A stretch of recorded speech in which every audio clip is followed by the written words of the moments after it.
sant c'est honorable député Maïmouna Sène tey ji ñu daje woon fii dajale woon femmes yi nekk ci commune bi ak département bi ndax bien vrai que lii gëj nañ koo def ci parti bi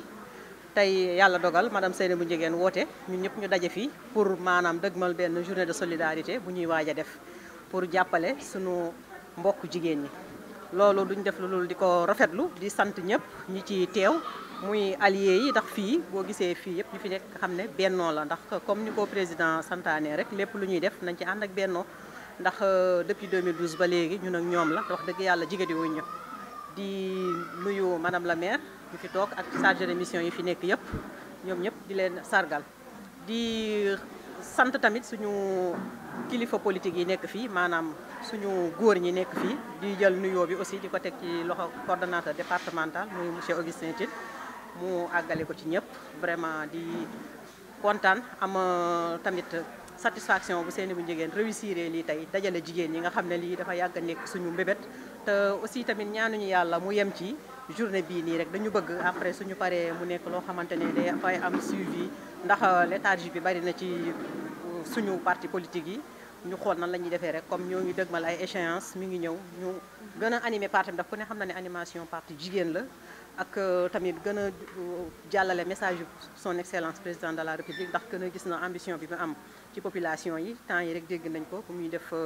discours am à la nation bi li mu ci wax 450 milliards yi mu génne jagleel ko jeunesse bi ak famille loolu aussi il faut ñu expliquer leen ko wax leen procédure yi ñuy def ak fi ñuy aw ba mën ci gis seen bopp kon yaakaar naa ne du ñu yem ci journée aide bi ñuy def rek mais dañ koy gën a lawal journée solidarité dañ koy gën a lawal mu laal pàcc yooyu yëpp merci beaucoup. ñaa dëkk dans la commune de Kër Moussa di responsable ci APR waaw suñu daje tey bii dañuy sant yàlla rek ndax li fi jaar ku ne xam na ko ñuy sant yàlla tey nag dañu daje parce que comme chaque année dañuy def conférence dajale suñuy billet màkk jox ko dans la commune et le département ren nag dañu xool conjoncture bi actuelle bi ñuy dund ñu changé def une journée de solidarité boobu nag liñ siy def mooy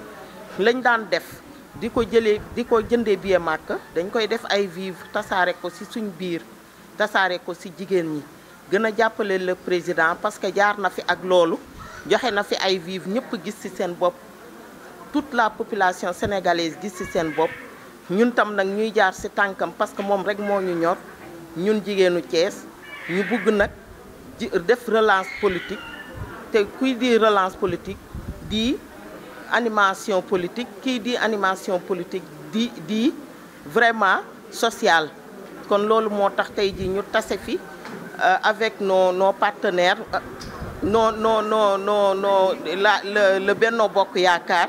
ànd ak Seynabou Ndiéguène mi nga xam ne à tout moment moom moo ñuy dajale fii ànd ak honorable député ànd ak les alliés ñu taxaw fii daal tout le département est là je suis avec madame Derviche bu Pout on est avec Ngoundiane toute les 12 collectivités locales du département représenté wu nañ fii ñu nekk fi waxtaan def fóotu mbiir néeg vraiment comme ni ko honorable député waxee muy relance boo xam ni du ñu yem fii dañuy dem nag commencé nag duggaat ci suñuy base liggéeyaat pour que le président Macky Sall li muy def am visibilité li mu def au niveau des femmes am visibilité bourse familiale yaa ngi fi CMU bi mi ngi fi Benno Bokk Yaakaar bi ñuy jóg moom bi muy jóg yoonu yokkute dafa waxoon les femmes et la jeunesse te ba léegi moom lay prôné parce que ku nekk dégg na li mu wax ni moom lay defal les femmes et la jeunesse yàlla bu yaakaar tas te du tas incha allah ak Seynabou mii ñu àndal ak toutes les femmes et les alliés yi fi taxaw du ma jeexal nag te nuyuma suñu góor ñi di ko teg ci loxo monsieur Augustin Tine mi nga xam ni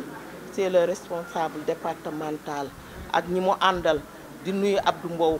mi nga xam ni moom tam vraiment kenn la ci ñun mi ngi ci biir région de Thiès di nuyu monsieur Idrissa Seck mi nga xam ni suñu allié la ñëw na te ay femmes dañuy bokk ci lii du neex yàlla incha allah foofu daal vraiment loolu moo ñu tase woon tey ñu ngi leen di gërëm di leen sant jigéen ñëpp ñi fi tase ndax kàddu gi benn la. sa tur ak sa sant di rafetlu jataay bi man ma tudd Bambika nekk conseil municipal bu Ngoundiane en même temps conseil départemental bu Thiès nekk ci parti AFP. may nuyu ñëpp di gërëm bu baax Seynabou Ndiéguène mi nga xamee ni moo woote tey lii ñu am ci mbégte am ci kontaante lu nu gëjoon a def xëy na li ko waraloon rek xëy na mooy mbas mi ñëpp tëju woon kenn mënut a génn bi yàlla dogalee nag mbas mi am relance mu am xel ak xalaat wootee dajale jigéen ñi pour ñu xool yan pexe la ñuy def pour gën a soutenir suñu mbokk jigéen ñi pour gën leen a jàppale ba tax ñu ne conférence bi ñu doon def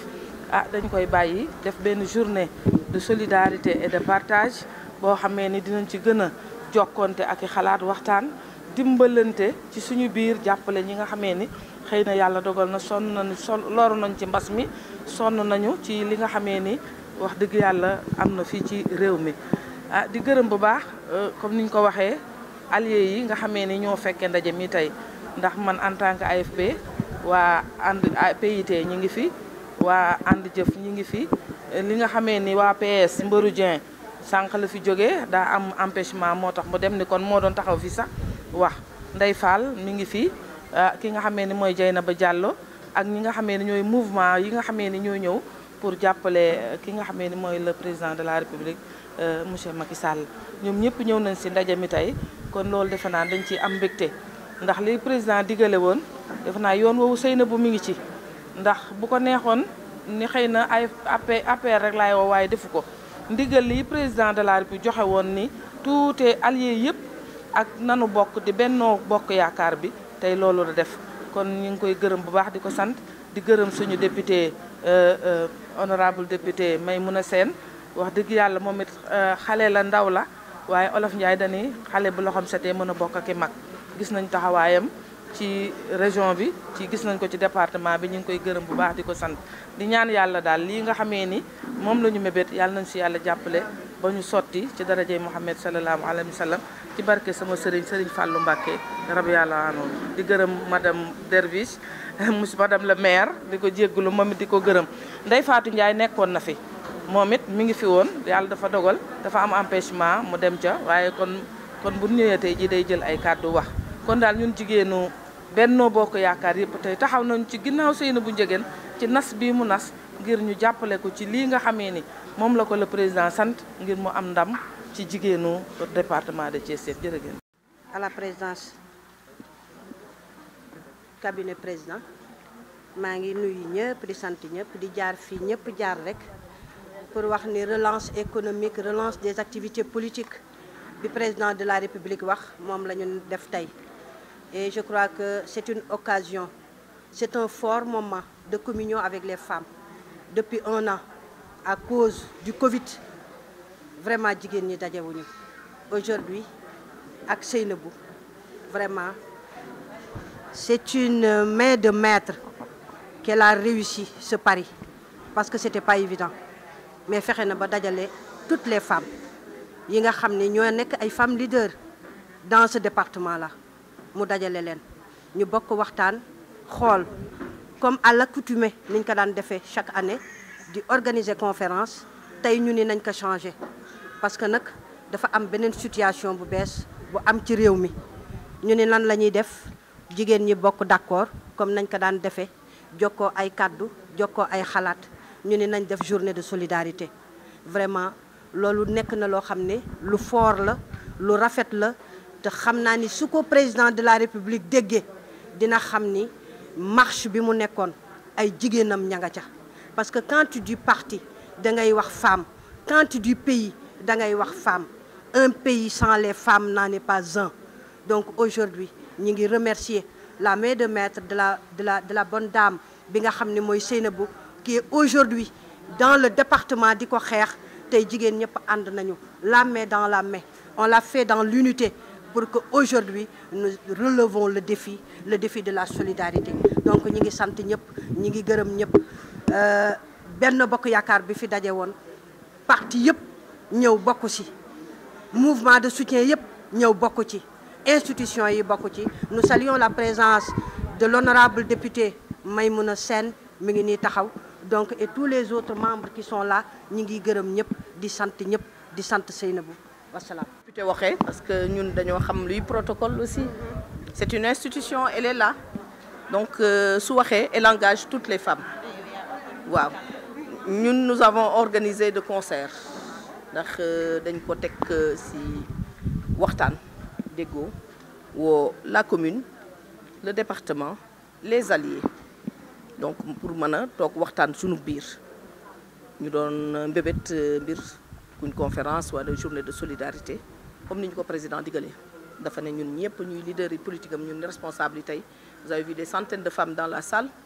femmes yëpp li ñu taxaw mooy dañoo ne président ñun taxaw at nañu mosuñu randuwuñu daayuñu te président il a été élu à 58% du ci morom xale xajul ci xale léthargie nag amoon na ndax cause de Covid waane le président a dit il nous a entendu, il a entendu tout son peuple non seulement la jeunesse tout son peuple ndax soo gisee bërki démb mi ngi ci financement jigéen ñi DER bi dugalaat na ko FONGIP taxaw na lépp mécanisme yi yëpp jox na ko jigéen ñi li ci des mooy ñun ñu organiser wu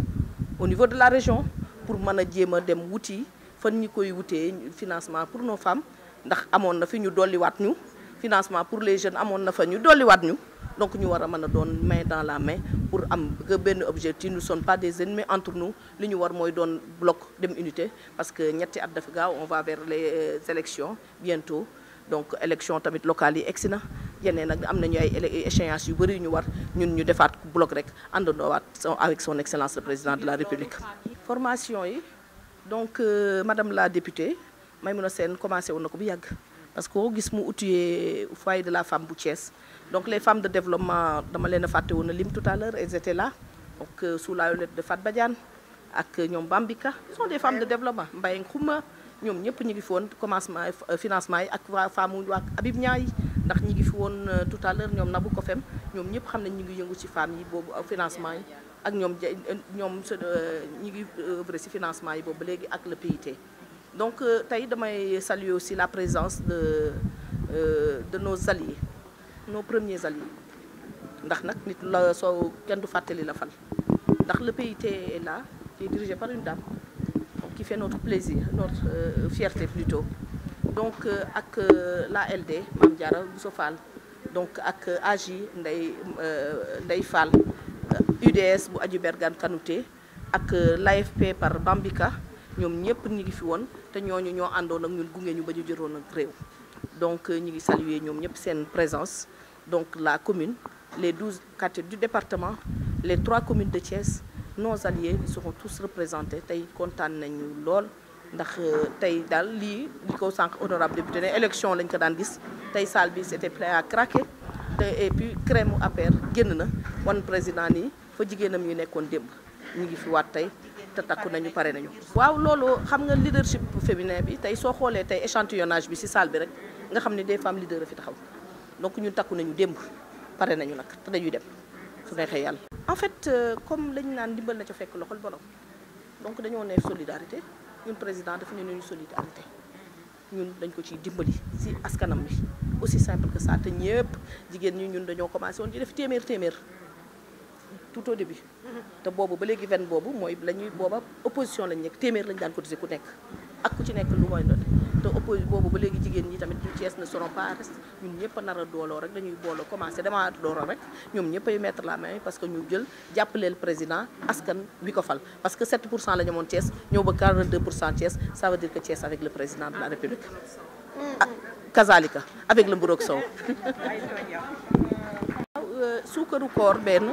ñaar aussi solidarité dem dans les prisons dem dans les hôpitaux dem dans le département seet les couches vulnérables aller dans le département aussi seet les couches vulnérables dem dans les hameaux les plus reculés dem appuyer wu loolu président mu ñoñam yooyu ñu nekk ci loolu ñun loolu la ñu gis ñun ñëpp jigéenu Thiès takkandoo doonanoo benn jóg doxal président de la république fi tànkam mënul egg ñun ñii ñu eggal ko fa ñun ñii xam ne jox nañuy ndombay kant ak ñi mu ko joxul ñëpp nag parce que tey salle bi tey gis nga ñi fi nekk ñëpp amuñu lu dul gëmuñu lu dul lenn bëgguñu ko dul kenn mooy son excellence le président la pour bëgg mu triompher jërëjëf